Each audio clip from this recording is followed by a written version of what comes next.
बिस्मिल्लाहिर्रहमानिर्रहीम। हर देखने वाले स्टूडेंट को प्रोफेसर काशिफ रबी का सलाम। आज हम एक्सरसाइज 2.3 का क्वेश्चन नंबर 5 करेंगे, जिसमें हमने वेन डायाग्राम्स को स्टडी करना है। तो हम आज का लेक्चर का आगाज़ करते हैं, लेकिन लेक्चर का आगाज़ करने से पहले तमाम स्टूडेंट अपने रजिस्टर, कापी, किताब अपने साथ रखें, मेरे लेक्चर को अंडरस्टैंड करें और इसको साथ साथ नोट भी करें ताकि आप लोग भरपूर फ़ायदा उठा सकें। मेरे चैनल को सब्सक्राइब करें, इसे लाइक करें और आगे शेयर करना नहीं भूलिएगा ताकि बाकी लोग भी फ़ायदा उठा सकें। तो आइए हम आज के लेक्चर का बाकायदा आगाज़ करते हैं। आपको क्वेश्चन नंबर 5 की स्टेटमेंट वाइट बोर्ड पे लिखी नज़र आ रही है और वो ये कह रहा है कि with the help of when diagrams, when diagrams की मदद से वेरीफाई टू डिस्ट्रीब्यूटिव प्रॉपर्टीज़, आपने दो अदर डिस्ट्रीब्यूटिव प्रॉपर्टीज़ को वेरीफाई करना है। इन केसेस में पहला केस ये है, वो ये कह रहा है कि A is a subset of B. क्या कह रहा है वो? A is a subset of B। तो देखें, जब आपने इसका सॉल्यूशन करना है तो इसका सॉल्यूशन जब आप करेंगे, इसकी वेन डायग्राम करें। वेन डायग्राम आपने करनी है तो उसमें इसकी ये लेफ्ट हैंड साइड पहले मेंशन कर दें। इधर लेफ्ट हैंड साइड में क्या लिखा हुआ है? A union B intersection C। Left hand side में आपने क्या वेरीफाई करना है? A union B intersection C। अब आप ये देखें ज़रा, इधर आप यहाँ पे इसका पहले यूनिवर्सल सेट ड्रा करेंगे, जिसको हम रेक्टेंगल के साथ डिनोट करते हैं। ये इसका यूनिवर्सल सेट आ गया आपके पास, इसको आपने लेफ्ट हैंड साइड के लिए। अब आप ये देखें ज़रा, इसमें ये आपका U है, यूनिवर्सल सेट। इसमें जो कंडीशन मेंशन कर रहा है वो ये कह रहा है कि A is a subset of B। क्या कंडीशन हमें दे रहा है कि A जो है वो आपके B का सबसेट है, यानी जो B है वो आपका सुपर सेट है। B is the super set, this is your super set. अब इस सेट के अंदर आपका सेट A पड़ा हुआ है बिकॉज ऑफ बीइंग सबसेट। ये आपका सेट A आ गया। ये क्या आ गया? आपका सेट A, जो आपके इस सेट B का सबसेट है। उसके बाद वो ये कह रहा है कि A intersection C equal to 5। A intersection C equal to 5। तो ये जो उसने लिखा हुआ है A intersection C equal to 5, इस बात का मतलब ये है कि ये जो आपका A और C है, इसका जो इंटरसेक्शन है आप 5 आएगा। 5 इंटरसेक्शन आने का मतलब ये है कि these are disjoint, these are disjoint, यानी A और C एक दूसरे से बराबर फासले पे पड़े हुए हैं, दूर फासले पे पड़े हुए हैं और इनका आपस में कोई रिलेशन नहीं है। और वो B और C के बारे में हमें ये इंफॉर्मेशन दे रहा है कि B and C are overlapping. ये तो B सेट है आपका बिग वाला, और ये इसके साथ आपने ये इसका C सेट मेंशन कर दिया है, this is your C set. तो ये देखें, मैंने थोड़ा सा डिफरेंस छोड़ दिया है A और C के दरमियान, बिकॉज कि इनका इंटरसेक्शन जो है वो आपने एक एम्प्टी सेट करवाना है। अगर हम इसको इसके साथ मैच कर देंगे, जोड़ देंगे, तो फिर इसका इंटरसेक्शन जो है वो एम्प्टी सेट नहीं आ सकता। अब आप ये देखें, पहले आपने क्या करना है कि B और C का इंटरसेक्शन करवा दें। क्या करेंगे आप? B और C का इंटरसेक्शन करवाएं। तो जब आप B और C का इंटरसेक्शन करवाएंगे, इंटरसेक्शन में क्या आता है? Common reason. इंटरसेक्शन में आपके पास क्या आ जाता है? Common region. ये मैंने इसका जो कॉमन रीजन बन रहा है B और C का, उसको मैंने शेड कर दिया है। तो आप उसे मेंशन करें, B intersection C equal to shaded region या लाइंड पोर्शन। आपने क्या किया है? लाइंड पोर्शन आपने इधर लिख दिया है, क्योंकि आपने बिल्कुल सीधी लाइंस लगाई है, ओरिजेंटल लाइंस। लाइंड पोर्शन ये आपके पास आ गया।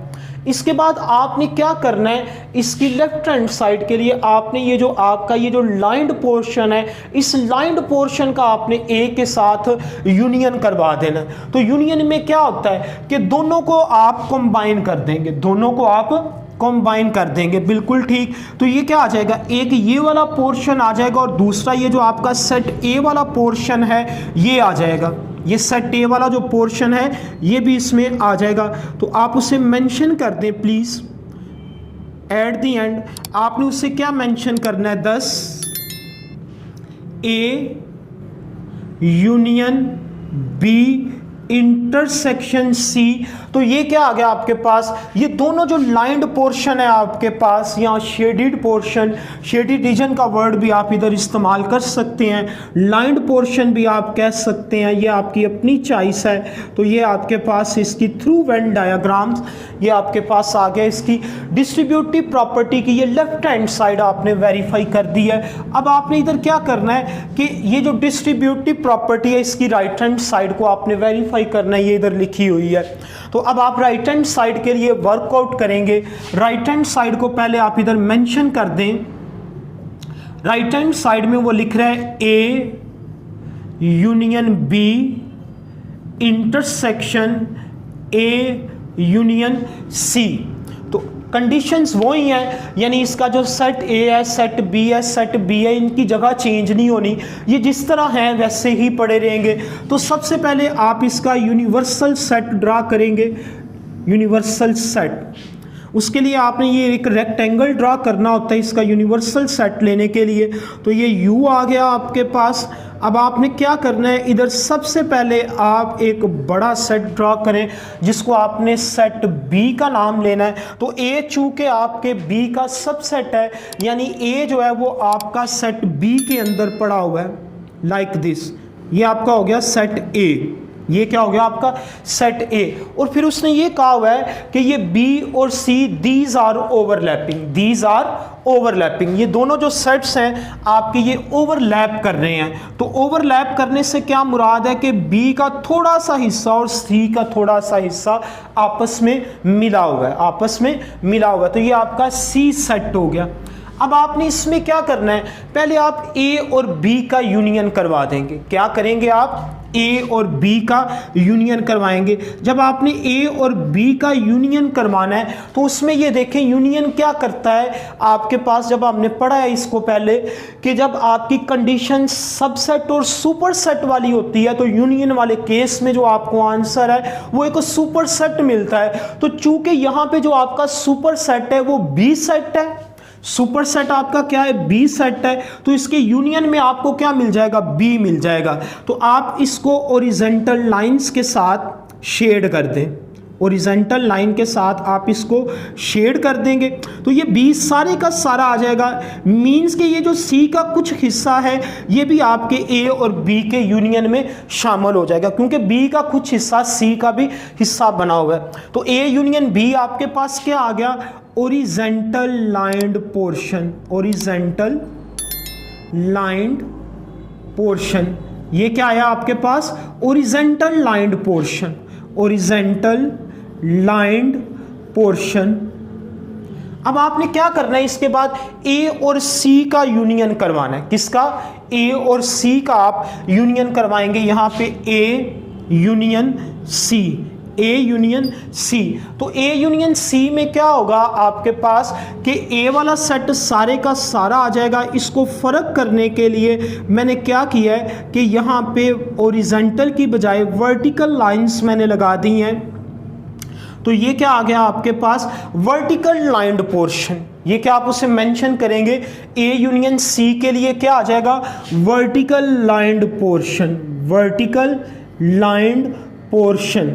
आपने अलग-अलग इसके जो है वो यूनियन मेंशन कर देने हैं इनका फ़र्क करने के लिए। और एट द एंड आपने क्या करना है कि ये जो ओरिजेंटल लाइंड पोर्शन है और ये जो वर्टिकल लाइंड पोर्शन है आपने इन दोनों का इंटरसेक्शन करवाना है। तो जब आप इनका इंटरसेक्शन करवाएंगे, इंटरसेक्शन में आपके पास क्या आ जाता है, A union B intersection of A union C, intersection of A union C आपके पास आ जाएगा। तो अब आपने इनका इंटरसेक्शन करवाना है। तो जब आप इनका इंटरसेक्शन करवाएंगे, इंटरसेक्शन में क्या आता है, इन दोनों का कॉमन रीजन, इन दोनों का कॉमन रीजन। तो इन दोनों का जो कॉमन रीजन है वो कौन सा बन रहा है, दिस वन, ये आपका इसका कॉमन रीजन बन रहा है। तो मैं इसको शेड कर देता हूं प्रॉपरली। ये देखें ज़रा, ये मैंने पूरे रंग भर दिए हैं इधर। और मेरी दुआ है कि हर देखने वाले स्टूडेंट की ज़िंदगी को अल्लाह ताला इसी तरह रंगों से भर दे। जी बिल्कुल, ये शेड हो गया सारा, ये इसमें रंग भरे गए हैं। तो अब आप क्या करेंगे, इधर उसे मेंशन कर दें कि इसके जो इंटरसेक्शन वाला पोर्शन है वो क्या है, शेडेड रीजन है। पहले हॉरिजॉन्टल लाइन लगाई, फिर वर्टिकल लाइन लगाई, और जब आपने इसका इंटरसेक्शन करवाया तो उसका फ़र्क करने के लिए ये रेड के साथ मैंने इसको पूरे का पूरा रंग के साथ भर दिया, तो ये आपके पास इसका इंटरसेक्शन आ गया। अब आप इसकी लेफ्ट हैंड साइड और राइट हैंड साइड को मेंशन करें तो इसमें ये देखें आप कि इसमें जो इसका पोर्शन आया था वो भी ये वाला ही पोर्शन था आपके पास, ये शेड वाला, और इधर भी आपके पास इसका ये शेड वाला पोर्शन आ गया। तो आप उसे मेंशन कर दें फ्रॉम 1 and 2, आप उसे मेंशन करें फ्रॉम 1 and 2, यानी पहली इक्वेशन और दूसरी इक्वेशन की रूल से आपकी जो लेफ्ट हैंड साइड है वो राइट हैंड साइड के इक्वल आ गई है, left hand side equal to the right hand side. तो ये पहले वाले केस में आपने इसकी डिस्ट्रीब्यूटिव प्रॉपर्टी को वेरीफाई कर दिया है through Venn diagrams. Thank you very much.